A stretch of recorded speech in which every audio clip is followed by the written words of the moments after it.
ప్రతి ముగ్గురు పిల్లల్లో ఒకరు ఈ వ్యాధి బారిన పడే ఛాన్స్ హెచ్చరించిన శాస్త్రవేత్తలు. ప్రపంచవ్యాప్తంగా ఉబకాయంతో బాధపడుతూ వారి సంఖ్య పెరుగుతుంది. రాబోయే 25 ఏళ్లలో ఈ సంఖ్య విపరీతంగా పెరుగుతుందని వైద్య నిపుణులు హెచ్చరిస్తున్నారు.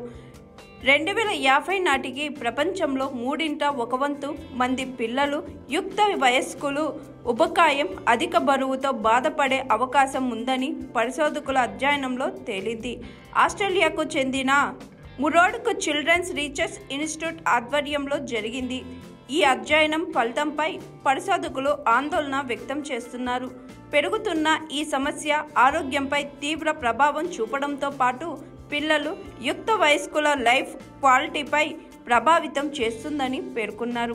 భవిష్యత్తుపై ఉబకాయం ప్రభావం అధ్యయనం రచయిత్రి డాక్టర్ జెసికా కేర్ మాట్లాడుతూ, పెరుగుతున్న ఈ సమస్య ఆరోగ్య వ్యవస్థ, ఆర్థిక వ్యవస్థపై $1 బిలియన్ భారాన్ని మోపుతుందని పేర్కొన్నారు. దీంతో పాటు మధుమేహం, క్యాన్సర్, గుండె సమస్యలు, శ్వాస తీసుకోవడంలో ఇబ్బంది, సంతాన సమస్యలు, మానసిక ఆరోగ్య సమస్యల బారిన పడే అవకాశం ఉంటుందని హెచ్చరించారు.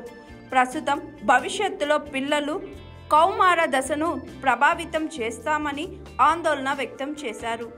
1990 నుండి 2021 వరకు 5 నుంచి 24 సంవత్సరాల వయసు గల పిల్లలు, కౌమార దశలో ఉన్న వారిలో ఉబకాయం రేటు 3 రెట్లు పెరిగిందని పరిశోధనలో తేలింది. 2021 నాటికి ప్రపంచవ్యాప్తంగా 493 మిలియన్ల మంది పిల్లలు, కౌమార దశలో ఉన్నవారంతా ఉబకాయం లేదంటే అధిక బరువు ఉన్నవారు.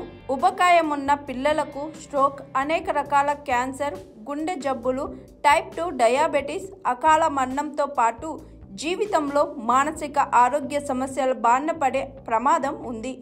ఈ సమస్యపై తక్షణం చర్యలు తీసుకోకపోతే భవిష్యత్తులో భావితరాల జీవితం కష్టతరం మారవచ్చని డాక్టర్ కేట్ పేర్కొన్నారు. 2030కి ముందు అవసరమైన చర్యలు తీసుకోవాలి.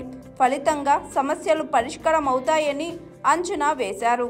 Hi everyone, నేను మీ Pavani. Please like, share and subscribe GRTV. Hi, I'm Jyoti Singh.